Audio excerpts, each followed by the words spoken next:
I know what you're thinking. College is supposed to be the golden ticket to a successful future, right? But the truth is, that's not always the case. More and more colleges are struggling to stay afloat. So what's going on? Why are so many colleges dying?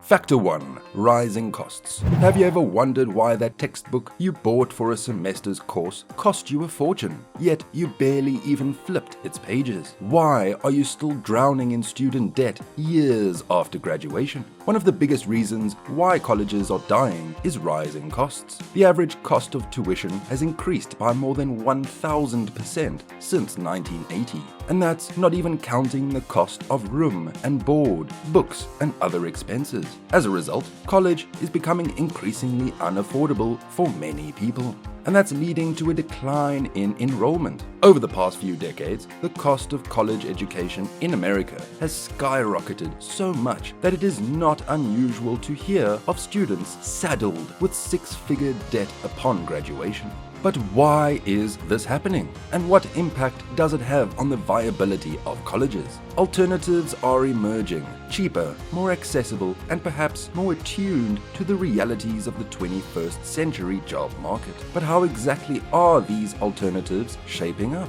Are they truly viable substitutes for a traditional college education? Factor 2. Online education. Another factor that contributes to the decline of colleges is the rise of online education. Online courses are more affordable and convenient than traditional college courses, and they're becoming increasingly popular.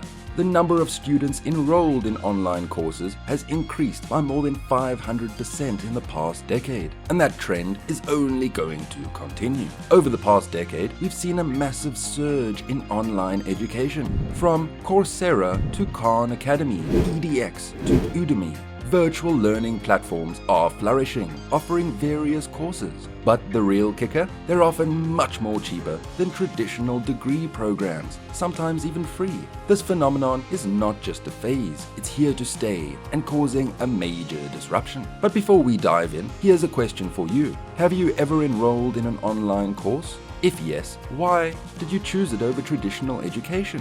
We'd love to hear your story. Now, don't get me wrong, the appeal of traditional colleges isn't entirely lost. There is a certain charm about walking through tree-lined campuses, interacting face-to-face with professors, participating in college events, and building lasting friendships. But with technological advancements improving virtual interactions, can this criticism hold water in the long run? As the debate heats up, one thing is clear. Higher education is undergoing a transformation that might alter its face forever. The traditional concept of college education is being challenged. Can colleges adapt, or will they face extinction? Look at the state of traditional colleges and explore possibilities of their future, as well as much more.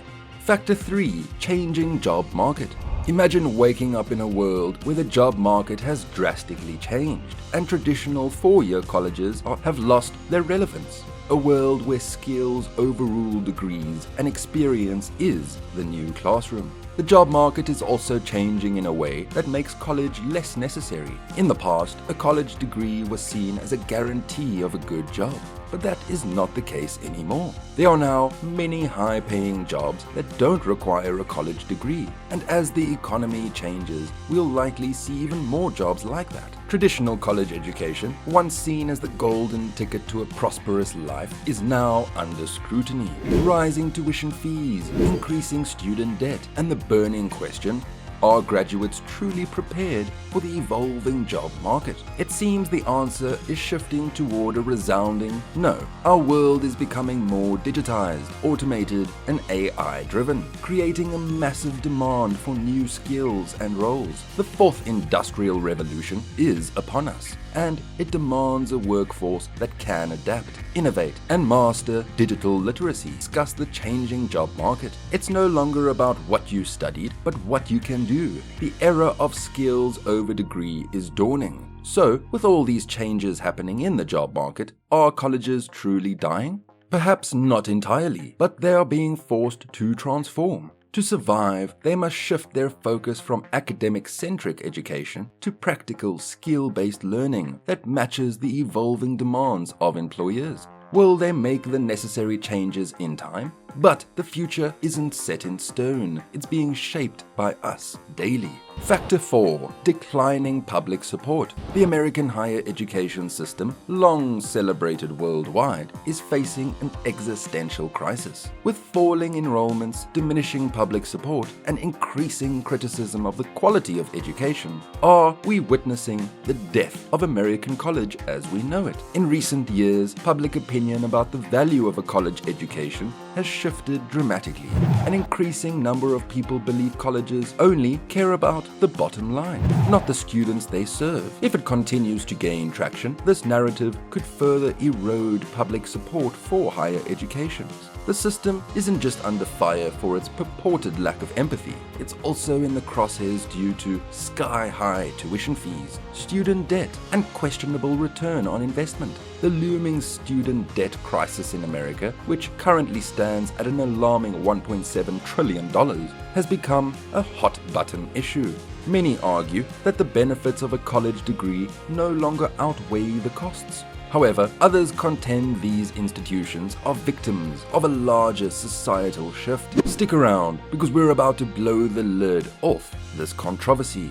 In response to the dwindling public support, colleges are pivoting, attempting to reinvent themselves to stay relevant. These efforts highlight an underreported aspect of the story, from forging corporate partnerships to overhauling their curriculum. But are these last-ditch efforts too little, too late? Factor 5. Lack of innovation. Finally, many colleges are simply not innovating enough. They're still using the same old, outdated teaching and learning methods, leading to a decline in student satisfaction and enrollment. Over the last few decades, colleges across America have been built on a tried and true formula: sprawling campuses, age-old academic traditions, and prestigious degrees. And it worked for a while. But today, an increasing number of these institutions are failing. In fact, since 2016, over 50 small private colleges have shut down. That's around 5,000 students displaced and 7,000 jobs lost.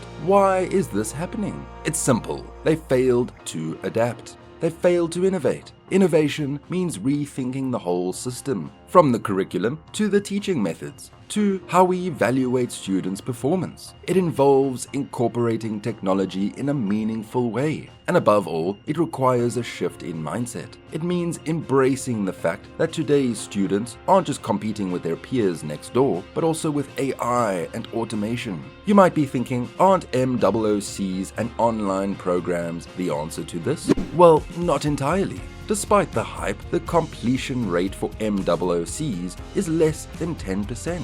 They've been great at expanding access, but haven't nailed student engagement and personalized learning. As we wrap up, remember, innovation is not optional, it's a matter of survival. Colleges that fail to innovate are destined to be relics of the past. We invite you to join us on this journey of discovery as we untangle the complexities of our educational landscape. Thank you for watching. Remember to like and subscribe and hit the notification bell to stay updated on our latest videos. We'll see you in our next deep dive. Until then.